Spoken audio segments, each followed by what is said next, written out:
Boa tarde, o pessoal vai entrando. Estamos aqui para mais um bate-papo, mais uma live e muitos bem-vindos todos. E nós estamos voltando hoje, atendendo a pedidos com ela, com a Rossana Pugliese, que foi tão bacana o bate-papo que nós tivemos com ela na sexta-feira passada sobre bebês e psicomotricidade. E hoje nós vamos fazer uma sequência, a gente vai falar da importância da psicomotricidade para as crianças da... Oi, Fernanda Santaguida! E a importância da psicomotricidade na educação infantil. E por que que isso é importante? O pessoal da Espanha está entrando também. Por que que isso é importante, gente? Porque essas crianças que estão na educação infantil são as crianças que vão para as nossas aulas de natação também. Então, compreender este corpo na sua estrutura psicomotora, dentro do espaço da escola, da educação infantil, né, e da educação física escolar, e das estruturas psicomotoras que cercam essa criança, vão nos ajudar muito a compreender e a conhecer essas crianças que vêm para as nossas aulas de natação. Então, é muito importante que a gente entenda esse conceito, né? Entender essa criança fora da água, essas referências que essa criança traz de fora da água para trazer para a piscina é fundamental. E é por isso que a Rossana, ninguém melhor que ela para falar isso para a gente. Ela já entrou aqui, já estou vendo, já vou chamar e dizer para vocês o seguinte, que amanhã nós teremos de manhã o André Trindade falando de natação terapêutica, tá? E agradecer mais uma vez essa semana maravilhosa que nós tivemos. Então agora eu vou chamar a Rossana, porque a convidada é ela. As perguntas e é um prazer ouvi-la falar. Ela está conectando. Tomando que chique, é chá ou café? Café, boa tarde. Boa tarde, Rossana. Na minha cozinha para a gente tomar um café. Show de bola. Tá todo mundo escutando bem? Para mim tá ótimo. Para também tá muito bom. Bom, A internet tem dado muito ruim, né, Renata? Tá oscilando bastante. Ontem foi o dia mais tenebroso, mas foi na plataforma mesmo. Eu fui assistir outras lives e aconteceu a mesma coisa. Bom, Rossana, a gente vai dar continuidade àquele bate-papo delicioso da sexta-feira passada, que foi do bebê, né? Hoje a gente vai falar dessa criança da educação infantil, né? Então, a primeira pergunta é: quem é essa criança da educação infantil, tá? E o que a psicomotricidade vem para que nós possamos compreender essa criança e poder ajustar essa criança e colaborar para o desenvolvimento dessa criança. Ela está muito chique tomando café, gente. Eu tô rindo porque tem gente dizendo aí que devia ser Prosecco. E pode ser, a próxima vai ser com Prosecco então, Rê. A gente Mais tarde, de noite. Bom, vamos entender uma coisa essencial.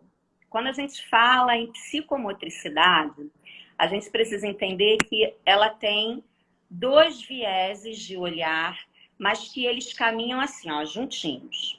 Que são as questões funcionais e são as questões relacionais, né? E isso se deu porque, infelizmente, na ciência, em algum momento, as pessoas tiveram que esquartejar o homem para estudar ele. E esqueceram que a gente é uma coisa só. Qualquer questão emocional afeta o meu movimento. Qualquer questão cognitiva afeta o meu movimento, né? ou seja, essas coisas que dizem ser do mental. E vice-versa, qualquer questão do movimento afeta o meu mental, o meu emocional. Então, nós somos uma via de mão dupla o tempo inteiro. Eu sempre gosto de uma frase que dizem que o corpo fala, eu digo que o corpo grita, ele entrega a gente o tempo inteiro, né? E com a criança, isso começa a se organizar. Então, tudo aquilo que a gente vive até aproximadamente 7, 8 anos, funcionais e relacionais, a resto da vida. Então, eu digo assim, Renata, você é uma pessoa insegura? Você vai me dizer, sou, boa. Aí eu vou dizer para você, isso é o que você sabe. Está no plano do consciente, você é insegura. Um exemplo. Agora, o que gerou essa insegurança está lá na sua história, desde que você nasceu. Então, essas primeiras experiências relacionais com a mãe, né? Já dizia alguém que tudo é culpa da vaca da mãe, né? Assim, as primeiras experiências emocionais, relacionais e as primeiras experiências motoras, desde o bebê, passando pela primeira infância e pela segunda infância, a gente faz o adulto que nós somos. Por quê? Chega uma dada fase, principalmente na adolescência, que tudo só planifica, tudo só se mantém. O que está feito, está feito. E o que o professor da escola, né, no caso da educação física, que está na escola, ele precisa compreender para trabalhar esta criança que está entrando para essa vida escolar e que muitas vezes o professor da sala de aula quer paralisá-la. E ela é uma criança que é tudo menos uma criança a ser paralisada. Ela é um ser de pulsão, como todos nós, né?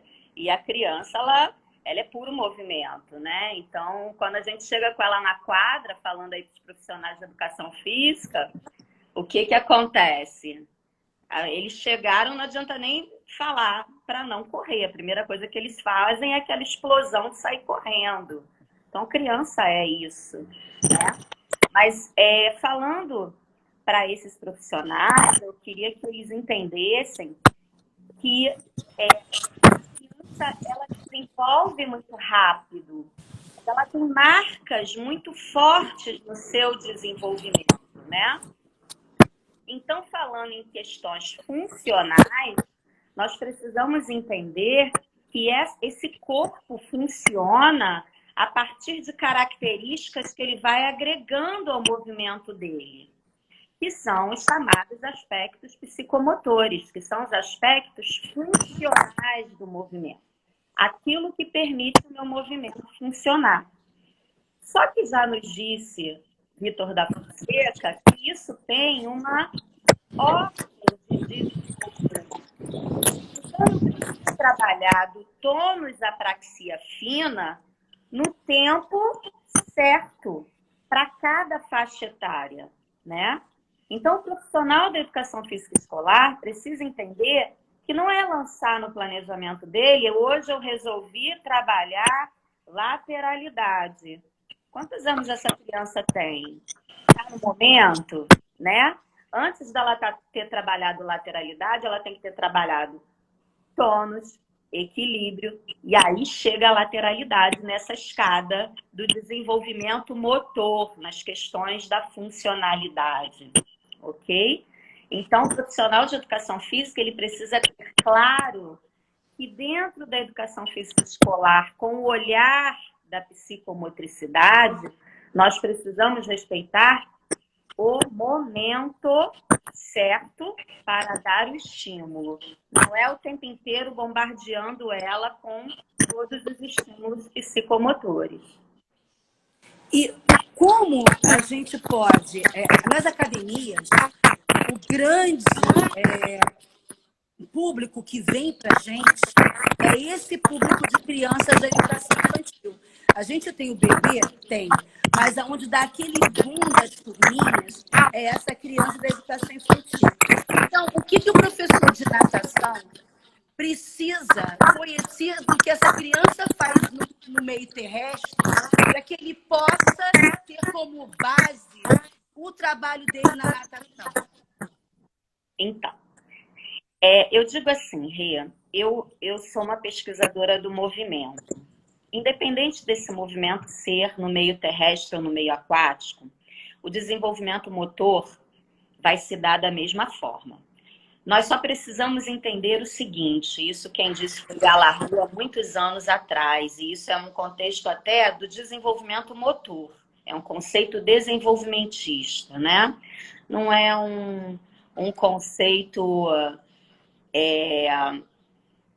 da psicomotricidade especificamente. Essa criança entre 2 e 7 anos, obrigatoriamente, ela precisa ter vivências motoras, né? Aí o pessoal tá falando aí que o áudio tá ruim. É o meu ou da Rê? Estão dizendo que é o meu, mas assim, para alguns tá bom, para outros não. Vamos embora. Então tá. Então vamos lá. Então, assim, o que a gente precisa entender? Entre 2 e 7 anos é o momento em que o professor precisa dar o maior número de oportunidades motoras para essa criança, né? Então, eu vou fazer essa criança experimentar a cambalhota, experimentar lançar, experimentar balançar, experimentar o corpo dela. Somente depois, lá pelos 8 anos, é que eu vou começar a entrar numa exigência motora de uma determinada angulatura de cotovelo ou de angulatura da pernada, enfim. Então, o que o professor de natação ou qualquer outro professor precisa entender?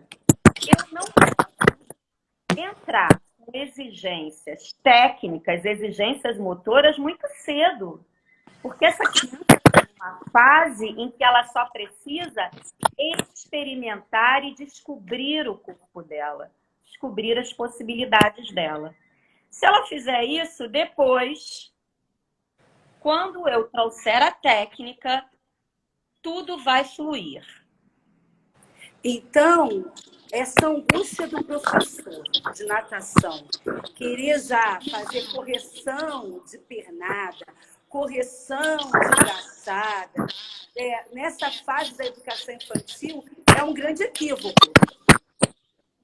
Eu diria mais do que um equívoco. Eu vou tentar botar o fone aqui. Eu diria mais do que um equívoco. Eu diria que a gente... Melhorou, gente? Me conta aí, por favor. Eu diria que é atropelar essa infância. Eu diria isso, né? Porque hoje, no meu laboratório, que é o LabSCRI, Laboratório de Estudos da Criança, a gente está desenvolvendo uma pesquisa exatamente sobre a especialização esportiva precoce, né? O que é essa especialização esportiva precoce? É você, desde muito cedo, você coloca essa criança para fazer um determinado esporte, ela só aprende, por exemplo, o judô. Ela só aprende o movimento do judô e ela faz o judô a vida inteira. E assim, quando chega no início ali aquele adulto jovem, ela já não aguenta mais o judô. Aí você quer dizer para ela, vamos fazer um outro esporte? O corpo dela, a memória motora está tão formada que ela não consegue mais. E a especialização esportiva precoce, ela leva essa criança a jogar o esporte para o alto já na adolescência e não querer mais fazer atividade física na vida. Porque desde muito cedo ela precisou deixar de brincar, porque ela tinha competição em cima de competição, e ela todo dia de tarde era treinamento. Então, enfim, eu estou dando um exemplo de um caso extremo, mas é para a gente entender que começa aí. Quando o professor, muito cedo, lá na aula do judô, lá na aula da natação, ou lá na aulinha de balé, Ah, é porque a ponta tem que ser assim, porque o movimento, a pernada é coxofemoral. Não, a pernada é do jeito que ele quiser. Até 7 anos ele faz do jeito que ele quiser. Ele precisa descobrir essa mobilidade articular da perna. Depois a gente trabalha a correção do movimento, certo? Certo. E aí tem mais uma coisa que eu lembro que lá atrás, quando a gente era lá da Estilo, a gente tinha umas reuniões e discussões maravilhosas com a nossa querida Márcia Napo, né? Onde ela dizia assim para a gente, as crianças têm referências no meio terrestre e nós temos que aproveitar essas referências e trazer essas crianças para o meio aquático, e nesse meio aquático esse corpo vai se transformar. E nós precisamos fazer essa leitura. E você, Rosana, como uma pesquisadora, né, porque o que você faz, né, é algo que hoje nós precisamos de pessoas como você pesquisando, produzindo, escrevendo, para validar, né, a nossa prática. Então, o que você, dentro desse olhar psicomotor, das bases da psicomotricidade, do desenvolvimento, traz para a gente, né, para esse professor de natação, como suporte, o que ele tem que observar dessa criança da educação infantil, desse corpo dessa criança que vai se modificar dentro do meio aquático, psicomotoramente? Bom, amores, esse corpo, ele se desenvolve. É muito difícil a gente produzir pesquisa com criança, porque é difícil a gente delimitar até que ponto a intervenção fez efeito e até que ponto aquilo é do mero desenvolvimento dela, né? A gente costuma dizer que o desenvolvimento ele se dá naturalmente. Agora, uma criança que foi estimulada, uma criança que teve a oportunidade de brincar muito, uma criança que teve a oportunidade de viver esse corpo, obviamente ela vai ter uma organização muito mais estruturada, né? Então, assim, esse professor da natação, ele precisa entender, assim como qualquer outro, que a gente precisa intervir no processo como uma ponte para que essa criança receba esses estímulos, cada um no tempo certo. Obviamente não dá para a gente falar de todos aqui, isso é quase uma pós-graduação de psicomotricidade, mas cada idade tem o tempo certo. E nem toda criança é igual a outra, graças a Deus, não é? Então eu preciso ver o que essa criança está me respondendo para que eu possa intervir no processo dela. Então isso é um diálogo constante, né? E essa criança, até os 7 anos, ela vai formar o alicerce da vida dela. Então, tudo que ela viveu, relacionalmente falando e funcionalmente falando, vai formar o alicerce. Então, pensa num grande prédio. Esse grande prédio, se ele tem um alicerce forte, ele vai ser uma construção forte. Agora, se esse alicerce é frágil, que construção vai ser essa? Isso é uma construção fragilizada. Então, é sobre isso que a gente fala na psicomotricidade, nessa primeira infância e segunda infância em especial. Vamos fortalecer essa infância, fortalecer esse indivíduo para que ele seja um adulto fortalecido. Vou te fazer uma pergunta provocativa, mas eu sei que você gosta. O que você está achando de alguns profissionais de natação infantil que estão confundindo o papel que é? Uma coisa é ele trabalhar dentro d'água. A Aline ontem colocou essas questões dentro da neurociência, muito bem colocado. Fazer as atividades respeitando as habilidades aquáticas e as estruturas psicomotoras que a água transforma. E a diferença de um professor que não está aprofundado nisso e se apoia em exercícios e atividades que são feitas na sala de aula da educação infantil e querem reproduzir isso para a borda da piscina ou para a piscina, chamando isso de aula de natação psicomotora. Rê, a gente tá vivendo num universo bastante curioso, né? As pessoas estão querendo criar nomes novos para coisas velhas e vender isso como se fosse uma grande novidade. Mas, independente de ser novo ou velho, a gente precisa entender alguns conceitos. A gente precisa saber que criatividade tem limite no sentido de respeitar alguns conceitos. Então, eu estou vendo o povo com muito anseio de ser criativo. A gente teve um papo sobre isso outro dia. Todo mundo quer ser muito criativo, né? Eu vou usar a borda da piscina, daqui a pouco eu boto tecido na água, daqui a pouco eu boto bolinhas de diferentes tamanhos e eu jogo o aluno para o alto.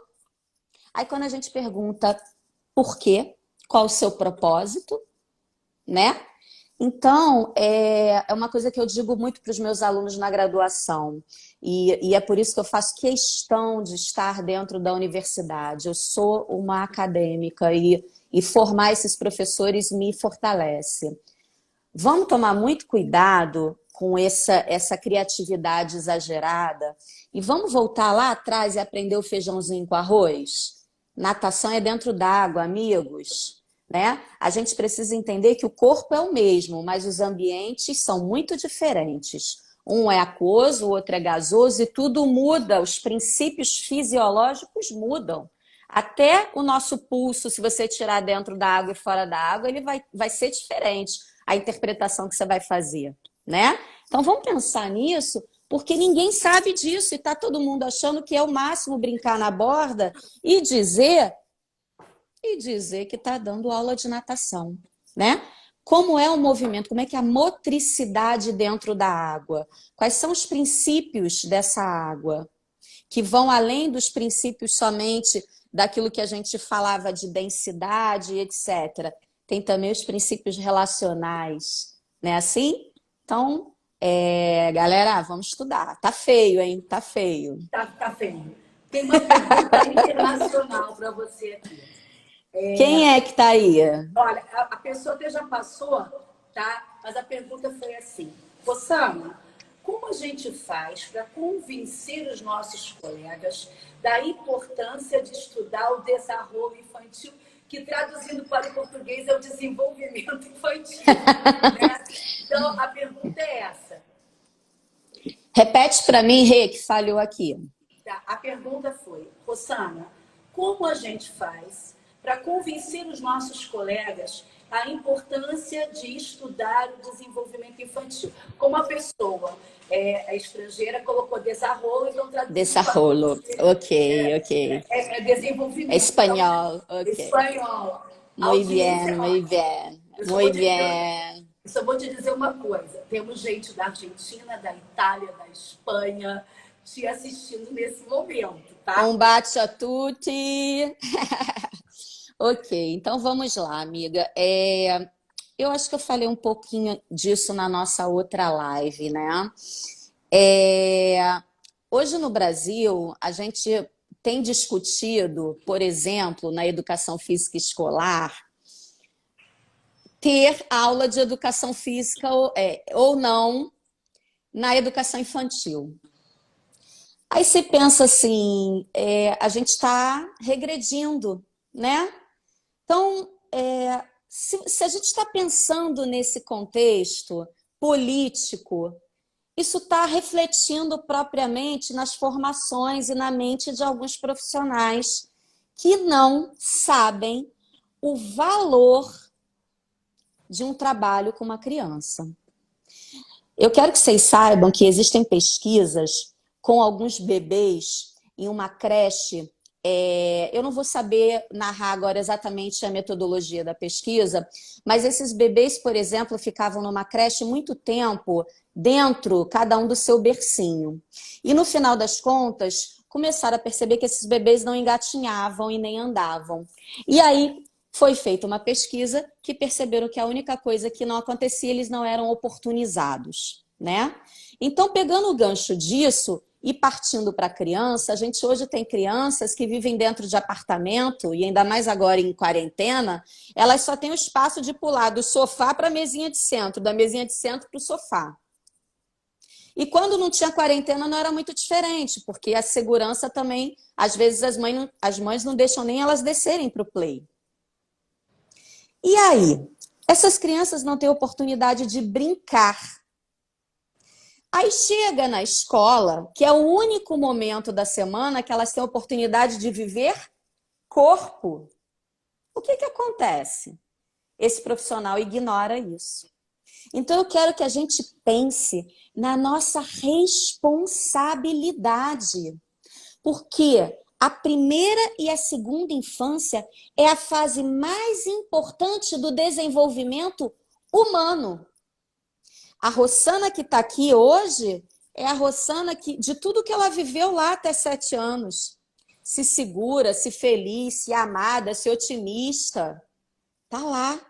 Como é que é esse corpo? É um corpo bem resolvido ou não? Tá lá. A minha história tá lá. E a de vocês também. Hoje eu tenho aqui, sei lá, mais de 100 pessoas nessa live. Não são mais de 100 adultos, são mais de 100 crianças. Porque a nossa história está na criança que nós fomos. Então, profissionais, vamos entender a nossa responsabilidade. Se a gente deixa passar essa fase e não permite essas experiências, ignora isso, meu Deus, essa criança não vai ter outra oportunidade senão com você. E esse alicerce vai ser fragilizado, como a gente falou antes. Isso me emociona porque é uma das minhas crenças, né? E só para ratificar, a pergunta veio do Panamá, da lá do Panamá. Tá? Beijo! Movimento. E o que você está falando me toca muito, porque é exatamente o que nos move, né? A gente e o que está me assustando muito e eu quero compartilhar com você é que também inconscientemente, eu acredito que seja inconscientemente, alguns profissionais de natação também estão querendo paralisar as crianças na piscina.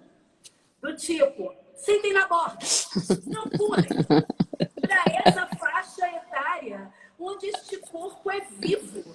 Então, Rossana, fala um pouco disso também para essas pessoas, porque gente. Tá bom, vamos combinar, só que a gente não vai chorar, hein, Rê? Que a gente está num dia já muito, muito emotivo hoje, esse nosso dia, porque a gente tem um motivo para estar triste hoje, que depois a gente conta para todo mundo. Bom, amigos, a beleza da psicomotricidade, como eu já comecei a falar na outra live, é que ela bebe em diversas fontes. Uma delas, que é a minha grande paixão, é a da psicanálise, né? Freud disse pra gente que nós temos uma energia libidinal, que não tem nada a ver com sexo, ela é uma energia libidinal. Confundem muito a teoria da sexualidade de Freud, tá? Mas ele nos diz que essa energia é uma pulsão que está dentro da gente. Ela é uma efervescência. E que nós precisamos colocar ela para fora por algum lugar, né? Então, por exemplo, a gente tem fases que a gente tem prazer em determinadas situações. O bebezinho, por exemplo, é a fase oral. Ele conhece e reconhece o mundo pela boca e o prazer que ele tem de colocar alguma coisa na boca, para que vocês entendam, é muito similar quase que ao prazer que nós temos com o gozo, porque nós estamos na fase que o prazer é o sexo. Então, só para a gente entender por onde essa energia sai, né? E aí, meus amores, o que acontece com essa energia libidinal que nós temos? Nós temos projetos na vida. Nós somos pessoas cheias de projetos, né? Assim, Rê? Projetos profissionais. Esse aqui é um projeto lindo da Renata, que eu fico muito feliz, porque as pessoas estão recebendo coisas maravilhosas, mas ela tem outros projetos grandiosos na vida dela. Eu tenho meus projetos de pesquisa, minha pós-graduação, tem a Baby Jean, tem a minha filha, que é o maior dos projetos da minha vida, meu casamento. Então, enfim, vocês têm projetos de construir uma casa, um novo emprego. Esses projetos é uma canalização positiva dessa pulsão, né? Essa pulsão, ela sai por algum lugar que me dá um enorme prazer. E a criança, por onde que ela põe essa pulsão para fora? É aí, é no movimento. Por isso que a criança é pura explosão. Então, já nos disse o Winnicott, que foi a pessoa que pegou a teoria de Freud e preparou ela, muito bem preparada, para tudo que a gente acredita dentro da psicomotricidade, né? A gente bebe na fonte dele, que essa pulsão, ela explode através do brincar, que ela explode através dessa criança que sai correndo, que dá uma cambalhota, que se balança. Então, hoje até eu coloquei um vídeo nas minhas redes sociais falando do adolescente. Nós não podemos deixar esse adolescente deixar de viver esse corpo com esse prazer, né? Nós precisamos fazer ele lembrar o quanto esse corpo, esse movimento é prazeroso. E isso a gente vive na infância. Porque o adolescente, quando ele se agarra em algum jogo eletrônico, ele vive aquele personagem do jogo.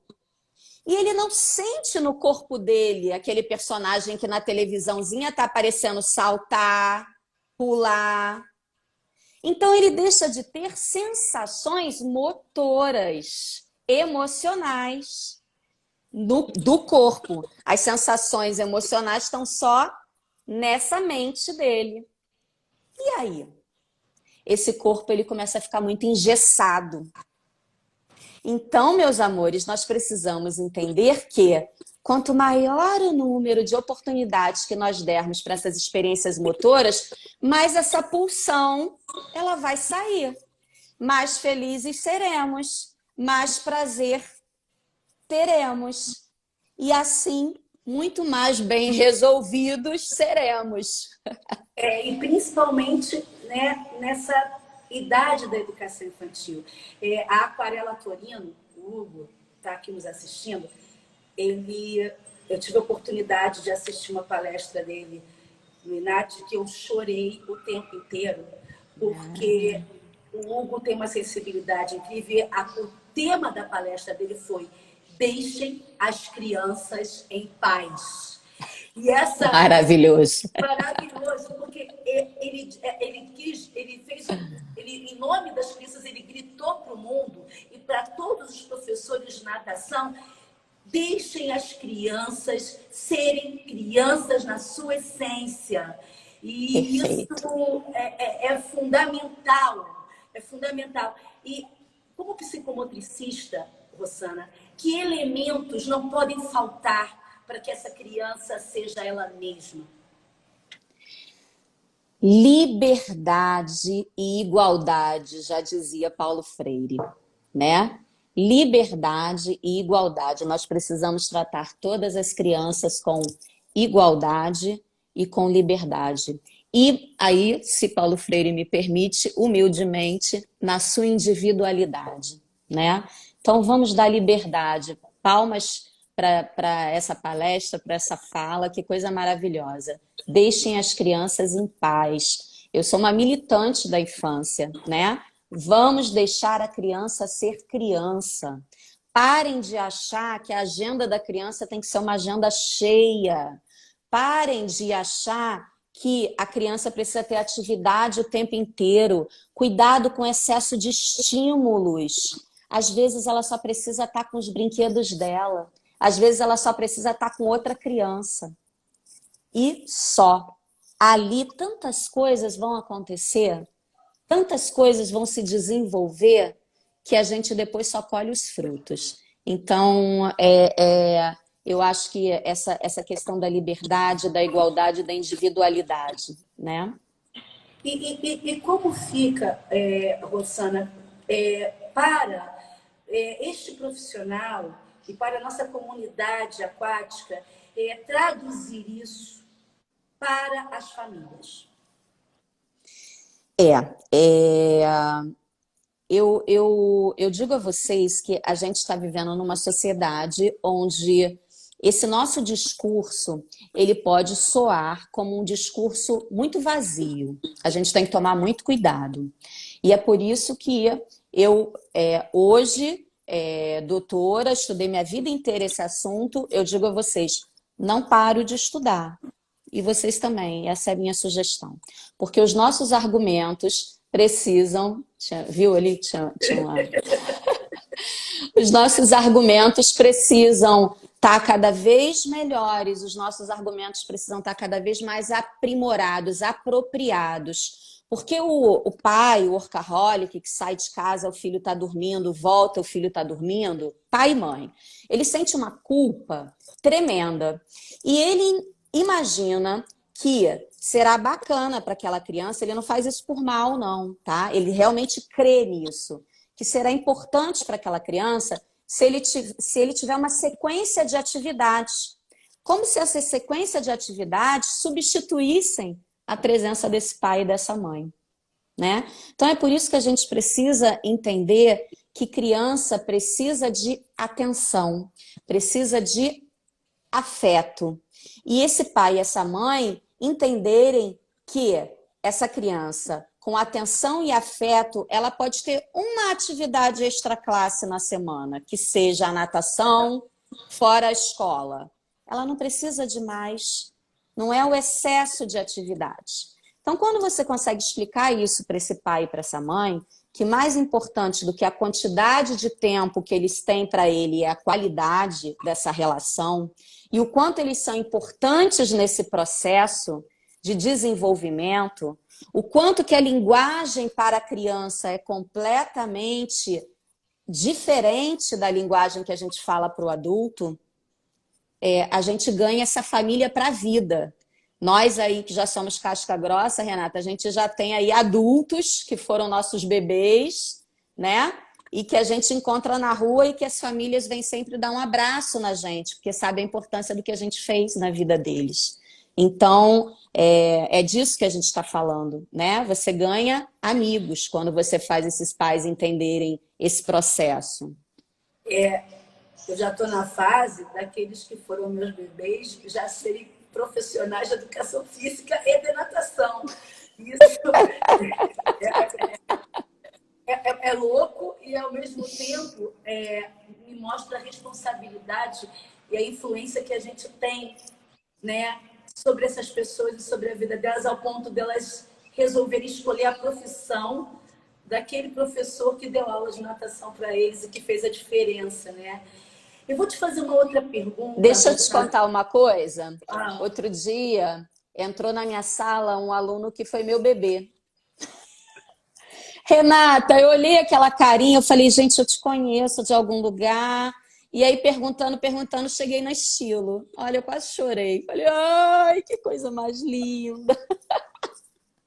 Ó, o pessoal tá falando que eu tô escura, mas assim, eu tive que mudar de lugar para o som ficar melhor. Então, tá bronzeada. O que importa é que a minha convidada esteja brilhando. Então, tá tudo bom.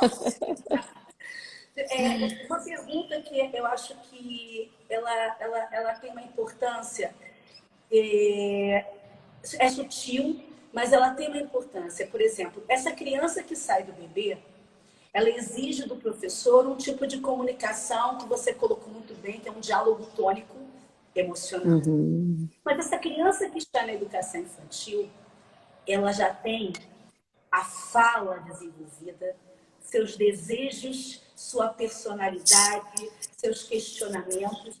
E muitas vezes os professores fazem uma leitura como algo negativo ou como essa criança ela seja uma criança desafiadora para o mal. E que dicas você daria para esses professores de como lidar com essa fase que é tão rica dessas crianças que estão se colocando no mundo?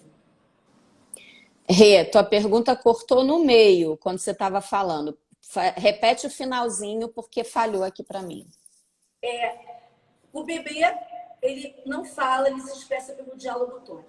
A criança que está na educação infantil, ela já tem o poder da palavra. Ela já consegue colocar em palavras ou no desenvolvimento normal, deveria começar a colocar em palavras seus sentimentos e emoções. Muitos profissionais têm dificuldade de interagir ou de interpretar o que essas crianças querem dizer, muitas vezes julgando essas crianças como rebeldes, mal educadas, crianças que não querem fazer, que são desafiadoras, que é outra história.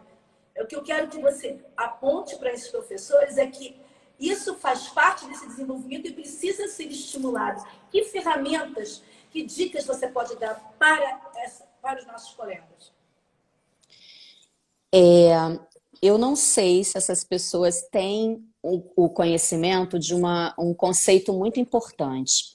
Uma das fases da inteligência emocional é você saber dar nome aos seus sentimentos. Então, uma criança que consegue expressar oralmente os seus sentimentos, ela é alguém que já tem uma inteligência emocional acima da média. Já está em um processo de desenvolvimento. Então, se esse profissional não está entendendo isso, a questão é com ele. Ele é que precisa saber lidar com isso, né? Ainda ontem, Rê, eu estava dando aula para as minhas turmas, que a gente está dando aula online, né? Na universidade. E eu estava falando sobre a escola atual hoje. E eu estava dizendo para eles que o grande problema, no meu ponto de vista, é que alguns alunos estão, em função de uma série de questões que a gente não tem tempo para falar aqui, eles estão saindo da escola através da tal da aprovação automática, né? E acabam que ingressam na universidade. Então, no final das contas, por motivos diversos, a gente às vezes pega na universidade um aluno quase que semi-analfabeto, né? E eu fico me questionando o que é que está acontecendo com a nossa educação. Porque hoje, o mínimo que um aluno na universidade tem que saber fazer é ler, falar e escrever. Ler um texto rebuscado, falar sem erros de português, com expressividade, escrever de forma clara, objetiva. Quantas pessoas conseguem fazer isso? A gente conta nos dedos. Então, se a gente pensar nisso e voltar lá na infância, a gente vai entender que o quanto que nós, profissionais da educação, precisamos saber que a nossa atualização tem que ser constante. A gente costuma, como nós somos da área da saúde, na educação física, a gente ouve sempre assim, o pessoal da área da saúde nunca para de estudar. O meu conselho é que o professor, o educador, ele também nunca pare de estudar.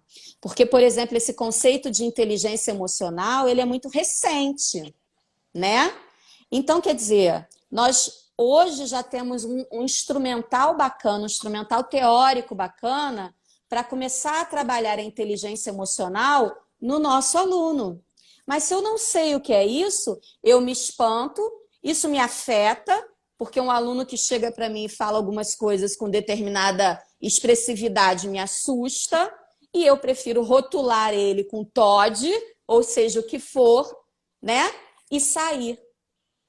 Então, um dos trabalhos que eu tenho hoje com algumas professoras, né, professoras de escola, eu acho importante que vocês estejam sempre se aperfeiçoando no sentido de entender que aquilo que vocês viram na graduação é a criança que cabe dentro de uma caixinha. Só que hoje o que mais a gente tem é crianças que estão fora dessa caixinha. Não é assim? Então a gente precisa, se nutrir.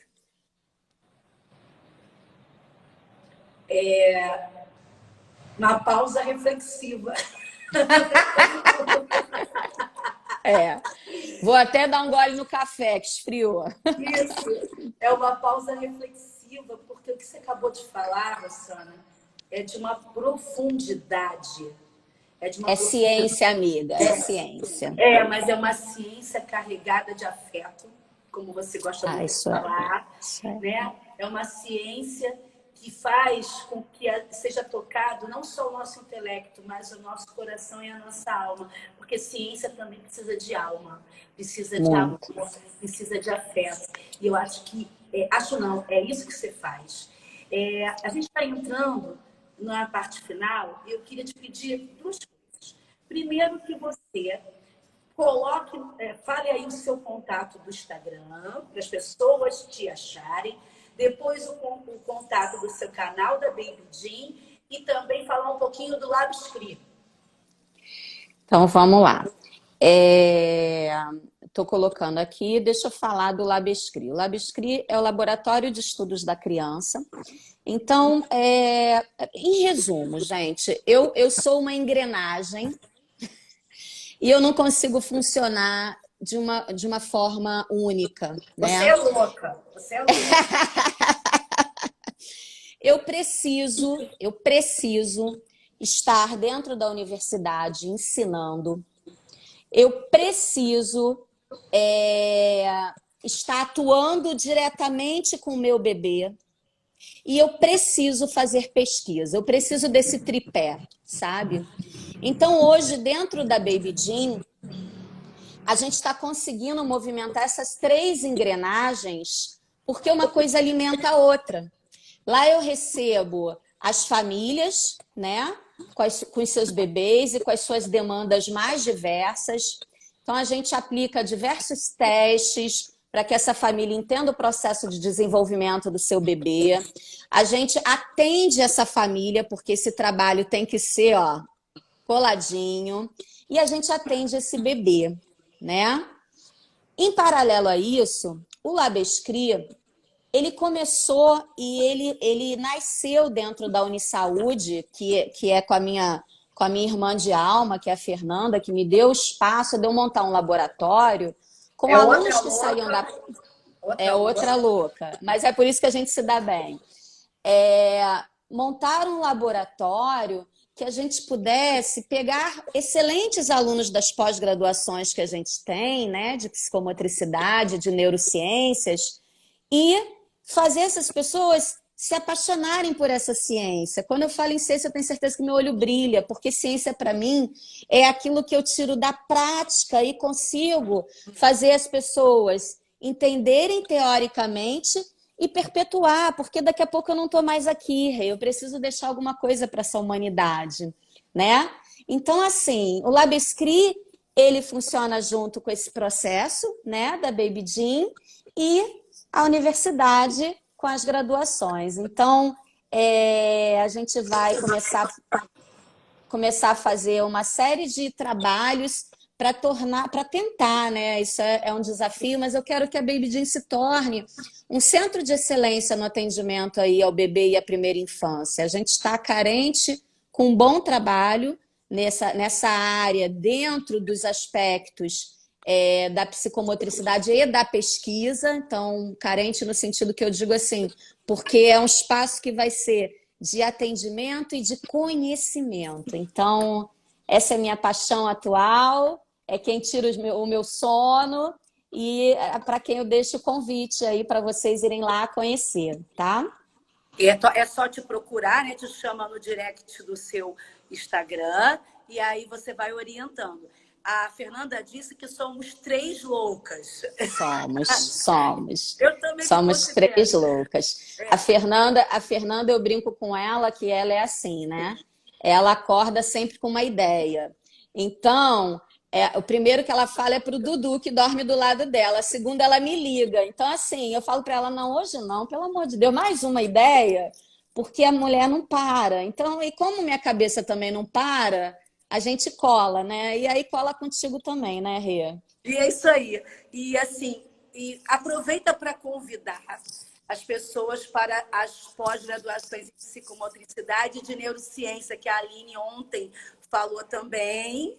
E faz esse convite aí para o pessoal buscar se matricular com a gente lá nas nossas pós-graduações. Bom, olha ela falando, às vezes falo primeiro para você, aí é difícil. Enfim, A pós-graduação de psicomotricidade da Unisaúde, ela já está formando aí a 8ª turma, tá? É uma pós-graduação em que eu consegui fazer da forma que eu acredito, no sentido de eu coloco um trabalho de introspecção pessoal e um trabalho de supervisão dentro da pós-graduação, então ela tem esse diferencial. A gente está com uma turma começando agora, nesse mês. Na verdade, era para ter começado em março, tivemos que adiar a aula, mas agora em abril começa ou online ou presencial. A gente vai começar. Só que essa turma já está lotada, mas a gente já está com uma fila de espera para uma segunda turma de pós-graduação iniciar ainda esse ano, tá? Isso é sucesso. Pra gente. E a turma de um segundo produto que a gente tem, que é outra paixão da minha vida, que é Neurociências, Desenvolvimento Infantil e Aprendizagem. É uma pós-graduação em que eu recebo pessoas da área da educação, né, das diversas áreas, e que a gente tem um corpo docente assim que eu babo, porque eu digo para vocês, existem profissionais que escolhem aonde querem dar aula por uma questão de identificação com o projeto. Então, são profissionais que acreditam no meu trabalho, profissionais como Rita Thompson, Marta Helvas, Fátima Alves, Aline Miranda.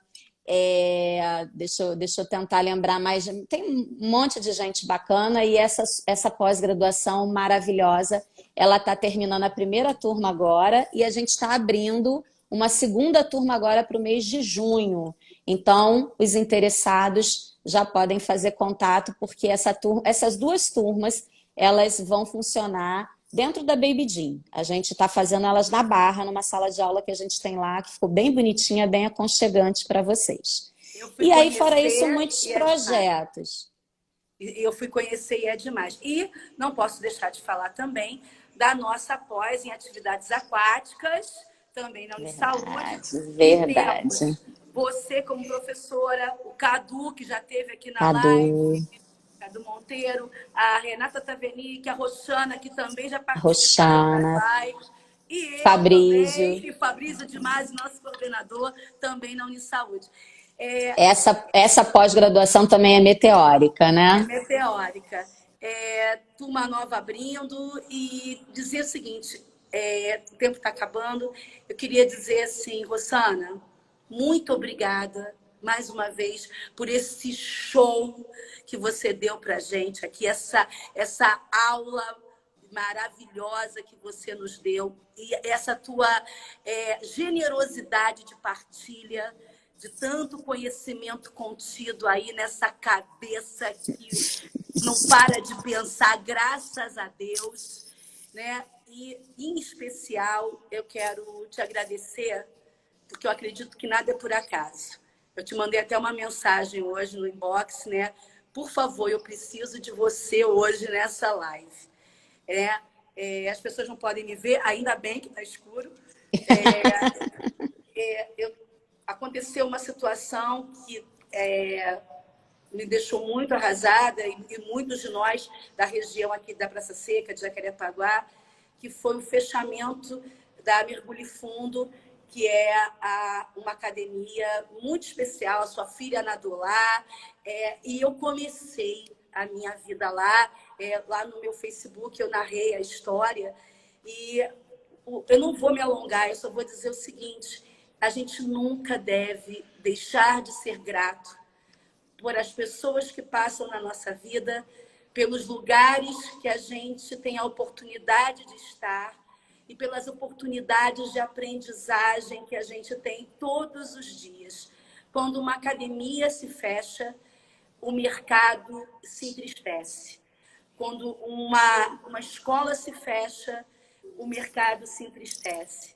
E quando espaços que dão vida, que dão saúde, mas, acima de tudo, que respeitam os seus profissionais e que nos dão oportunidade de crescimento, eles fecham suas portas, é um luto que a gente faz. Então, eu quero dizer que, no dia de hoje, foi muito bom dividir esse momento com você e me trazer alegria dentro do meu coração, dentro dessa tristeza profunda que eu estou sentindo.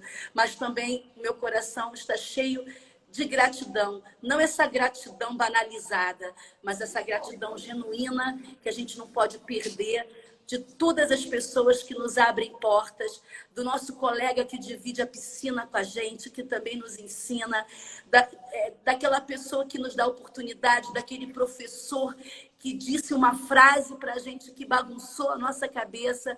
E eu tenho certeza hoje que muita gente que está nos assistindo é muito grata a você por você estar aqui com a gente essa tarde. Eu, particularmente. Muito obrigada. Rê, gratidão a você, aos nossos amigos da Academia Mergulho Fundo. Um abraço no coração. Vocês foram importantes na vida de tantas pessoas, né? Foram importantes na vida da minha filha, da minha família. Então, assim, todo o meu carinho a vocês. Eu realmente estou de luto pela Mergulho Fundo. A gente também teve a notícia ontem de uma outra academia que fechou no Rio de Janeiro, que foi a Upper. Então assim, meus sinceros sentimentos a todos os profissionais. Eu rogo a Deus que a gente passe por essa fase que está sendo difícil para todo mundo, mas que a gente consiga manter aí honrada a nossa profissão. E para finalizar, eu queria te dar um carinho, te dizer o seguinte, né? Te dar um retorno e dar um retorno para todos vocês que estão aqui. Aconteceu um fato muito curioso que me chamou muita atenção. Eu fiz 3 momentos de coisas assim, dentre as muitas coisas, 3 coisas assim bastante importantes aí nos últimos dias, né? Fiz uma participação num programa de televisão do SBT. Fiz uma live para a rede do Instagram da franquia, que é um Instagram que tem mais de 15 mil seguidores, e fiz essa live com a Renata na semana passada.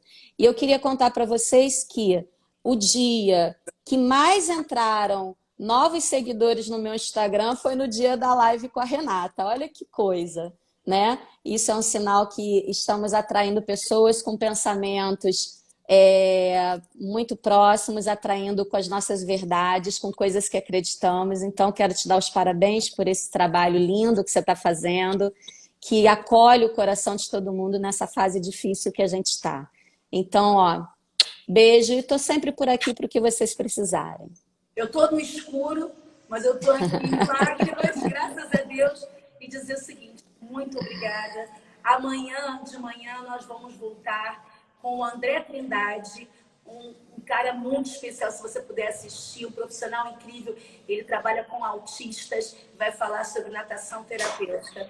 Então, gente, até amanhã e vamos ter fé de que vamos superar isso juntos.